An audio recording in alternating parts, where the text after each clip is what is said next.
It's good to see you. I'm Dale Glenn from Barrington. Congressman Andrews, my question is, all the doctors and healthcare professionals that I've talked to say the fastest, easiest, most effective ways to bring down healthcare costs is tort reform. Can you answer for us why that was not included in the bill? And did that admission have anything to do, was it influenced by the fact that 60% of sitting congressmen are lawyers, and the #1 contributor to the Democratic Party is the Trial Lawyers Association? And as a secondary question, could you let us know how much each election cycle you receive from Delaware Valley law firms?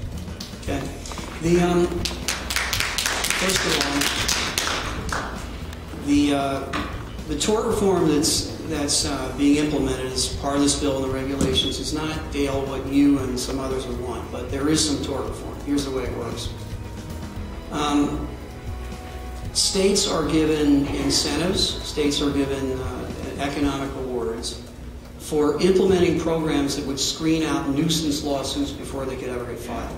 So, for example, some states are experimenting with what they call prior certification by specialists. So if you wanted to sue an orthopedic surgeon, you couldn't file the claim unless you got another orthopedic surgeon who's an expert in that field to sign an affidavit that says in his or her opinion malpractice has been committed. States that implement systems like that will be given economic incentives to do so because I think the evidence is clear that it helps. The damage caps that I think you support are not in the bill. And let me say why they're not in the bill. Truthfully, part of it is interest group influence, no question about that. I don't think that's a good thing, but I think it's something that happens in American politics. There's another reason why it's not in the bill, and I think it's important to take a look at. I think first of all, what is the scope of the tort reform issue? What's the problem? The Congressional Budget Office, which I made reference to earlier, took a look at this question. And their conclusion was that about 0.5% of healthcare costs in the country are attributable to the litigation system. That includes the cost of the lawsuits themselves, as well as what they call the cost of defensive medicine, right, which is when doctors order tests that might otherwise be unnecessary. Now, this is not an estimate from the Republican Party or the Democratic Party. This is an answer from the Congressional Budget Office. How much money is that? Well, the amount of money spent per person in this country is about $6,400 per person per year.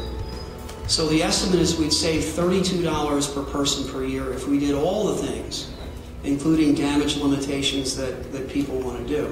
Here's why I'm not in favor of them. And Dale, it's not because law firms have been supporters of mine. I don't quite know the answer. Jane, maybe you could find that out for us. Yeah, I'm sure they've been good supporters, but I will tell you this. They have. There's things I voted for they haven't supported. A few years ago, there was a bill that would limit the ability of shareholders to sue these derivative suits, these corporate derivative suits, because I think a lot of them were really designed to just harass the management of the company. And I voted for that, and the trial lawyers opposed it, and President Clinton vetoed it. And we voted to override his veto. So I vote with them when I think they're right, and I vote against them when I think they're not. Here's why I think that the caps aren't right. I think that if you sue an orthopedic surgeon because you want to win the lottery, you think that you can, get a $100,000 settlement because it will cost him $200,000 to win the case and legal fees, I think that should be stopped. I think that's not good at all. But if you really and truly have been a victim of medical malpractice, if they took your right kidney out when it was supposed to be the left, or the anesthesiologist grossly violated the procedures and caused you to be in a coma for the rest of your life, I don't think that limiting the recovery of that person serves any purpose. I don't think that it reduces costs in the system, and I don't think that it's the right thing to do. So, in summary, there is some tort reform in the bill. It's not as much as you'd want, but I think it's a step in the right direction. And I do think that it's something that would help, but I think it's important that we not exaggerate how much it would help. It's about 0.5% of what's spent in the healthcare system. It's real money there, Rob. It is real money, and that's why I think you that can't lose track of that. I think that the screening out of the frivolous lawsuits is a much better way to get at that real money